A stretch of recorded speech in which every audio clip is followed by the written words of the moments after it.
veces hay un progenitor que no responde a esas exigencias para dar cuenta de ese registro de deudores alimenticios donde se comprende todo lo inherente también al ámbito escolar. Le hemos invitado a la doctora Luciana Bulla, especialista en Derecho de Familia. De acuerdo a lo que entiendo, doctora, y gracias por acompañarnos, esta época es crítica porque, bueno, aparece el tema del colegio, aparece ese gasto anualizado. Hola, buenas tardes, Sime, gracias por la invitación.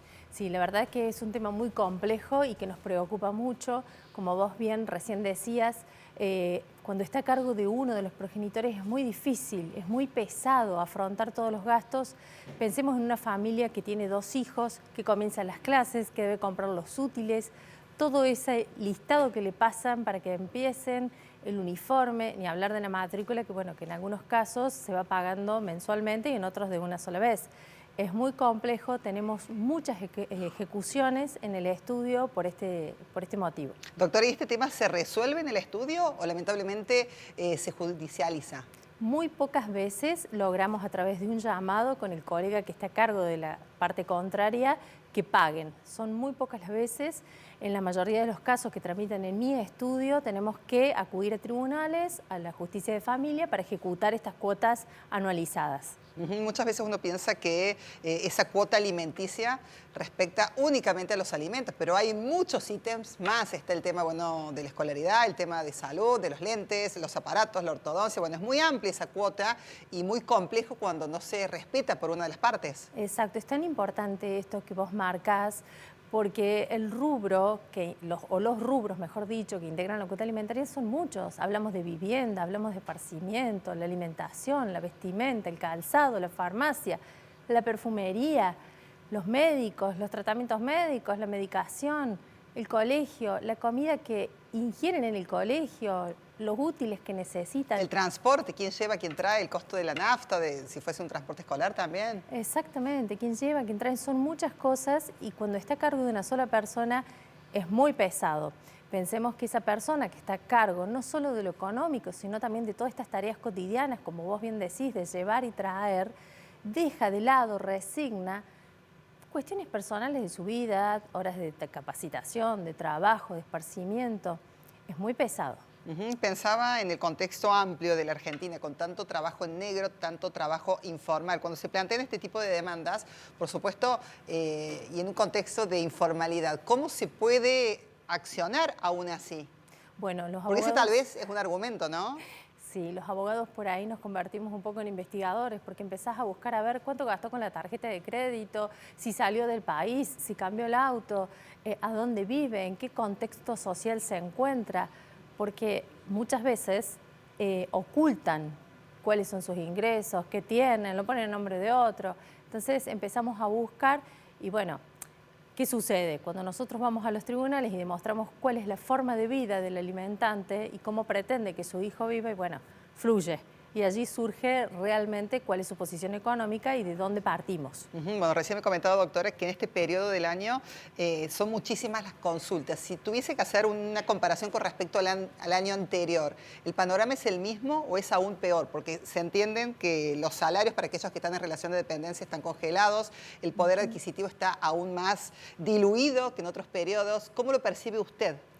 Nosotros este año en mi estudio percibimos un alto ingreso de causas por aumento de cuota alimentaria. Muchísimas. No alcanza, no llego, no cubro, o debo en un lado o debo en el otro, o bueno, irá con la ropa del año pasado del colegio, o no compraré todos los útiles, lo compraré en varias etapas. Son muchas las consultas y realmente es preocupante porque, bueno, Tribunales de Familia también está desbordado, tenemos solo 8 jueces y, bueno, realmente hacen lo que pueden. Se conoció un número con respecto al registro de deudores alimenticios. ¿Ese número refleja la realidad o se ha quedado corto? Me parece que por ahí se ha quedado corto. No sé si da tanto resultado de la incorporación en el registro de deudores morosos de alimentos. Me parece que nosotros tenemos en nuestro artículo 553 del Código Civil y Comercial una norma que habilita al juez competente en la materia a aplicar medidas conminatorias a que el deudor alimentario pague. Es estas noticias que por ahí se escuchan, que le prohíben entrar a la cancha, que le prohíben salir del país. Bueno, nosotros ahora hemos planteado, vamos a ver cómo nos va, la restricción del uso de la línea de celular.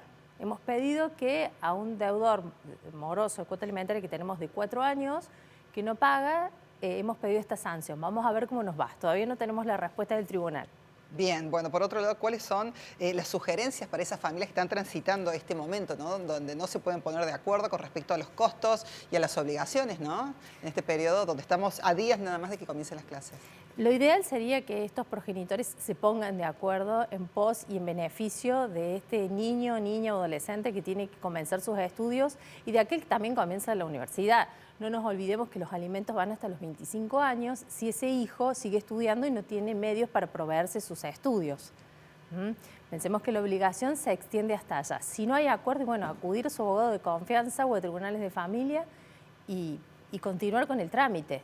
O sea, no dejar a ese niño o esa niña sin el comienzo de clase como corresponde. Doctora, ¿qué pasa con las actividades extraescolares que son parte de la rutina, ¿no? El estudiar música, el estudiar algún deporte, la elección, por ejemplo, de ir a un colegio privado y que tal vez en este contexto de disputa, bueno, una de las partes dice, bueno, lo cambias de colegio, del privado que se vaya al público, le cortás el idioma, le cortás el estudio del instrumento y demás. Cuando aparecen ese tipo de reproches, que tal vez no son sinceros con respecto a los ingresos. Sí, empiezan los recortes, lamentablemente, a veces con justa causa, a veces no queda otra que recortar la obra social, tenemos hospitales públicos, cambiar la educación de una educación privada a una pública, a veces comienzan esos recortes, cuando son necesarios, bien, está justificado, cuando no hay ingresos no se puede exigir lo que no hay. Pero cuando no está justificado, se pierde la mirada sobre el niño o sobre la niña, que necesita continuar porque ya tiene sus vínculos de amigos, ya tiene adhesión a ese establecimiento. Y si va bien, por una cuestión económica, interrumpirlo sin necesidad, y la verdad es un tanto injusto. ¿El derecho del menor se considera en la justicia en estos momentos? Siempre, siempre. Creo que es una directriz en el Foro de Familia y en el Foro de Niñez. ¿Cómo, cuando se inician este tipo de situaciones, hay instancias de mediación o directamente se judicializa? Siempre hay instancias de mediación. Pensemos que nuestros tribunales de familia están regulados por la ley 10.305, el proceso, y allí parte del principio siempre de conciliación. Nosotros siempre buscamos conciliar primero, que la familia esté de acuerdo. Nosotros en el estudio decimos que, bueno, si gana, gana la familia y si pierde, pierde la familia. No es que uno gana y otro pierde. Lo importante es que la familia avance en conjunto y lo saquen adelante estos chicos que están pidiendo. Doctor, ¿qué pasa con el tema de género? ¿Quiénes son más incumplidores? ¿Los hombres, las mujeres en estas disputas? Sí, a pesar de un código civil que vino a ayornarse a nuestra sociedad, siguen incumpliendo más los hombres. Es verdad que ha avanzado un poco esto del cuidado personal, que hoy se da, que es una regla, que está muy asentado en nuestra sociedad, pero todavía falta como una rosca más. Falta como que esto se atempere un poco más y los hombres dejen de pensar que es obligación de la mamá todo, que es obligación de la mamá cuidar, que es obligación de la mamá trabajar, que es obligación de la mamá todo, y el hombre solo con que provea alcanza. Eso ya no va más. Por suerte tenemos muchos casos en los que ya no, pero todavía falta. Doctora, en estas situaciones, ¿se puede accionar hacia los padres de esos incumplidores, hacia los abuelos, por ejemplo? Es una opción que nosotros tomamos y que la ley nos habilita cuando ese progenitor alimentante incumple. Nosotros buscamos en la familia extensa quien está mejor posicionado para acompañar en esta cuota alimentaria que está impaga. Muchas veces te diría, Sime, que hasta sirve como elemento de presión. Cuando estos progenitores alimentantes no cumplen y uno intenta demandar a alguien de la familia extensa, el dinero aparece.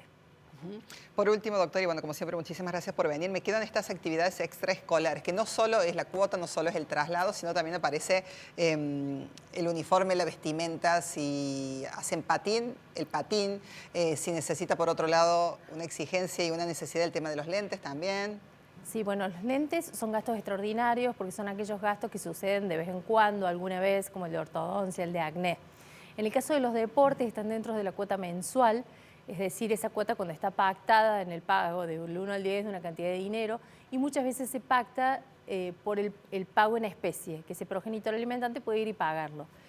A veces está muy resistido porque no es una obligación, pero los derechos de las niñas, niños y adolescentes lo contempla. Una última, Doc, que recién lo mencionó, el tema de la obra social, dejar a un menor sin la obra social, por supuesto que hay salud pública, pero también está sobrepasada. ¿Qué pasa cuando no se puede cumplir con algo tan necesario y fundamental para la tranquilidad y el resguardo y la salud de un niño? Si el alimentante está obligado al pago, lo debe pagar. Hasta tanto el juez competente diga lo contrario, lo tiene que pagar. Si tenemos un padre asalariado, y bueno, la obra social siempre está incluida en su sueldo. Nos pasó en algunos casos, en algunas audiencias, en donde algunos progenitores no querían cambiar la obra social, que no la podían pagar, y los jueces la respuesta quedan, bueno, pero a ver, vas a un hospital público. O sea, nosotros contamos con esa ventaja en nuestro país. Solución hay, lo que pasa es que bueno, uno siempre quiere lo mejor para los hijos, pero a veces no se puede.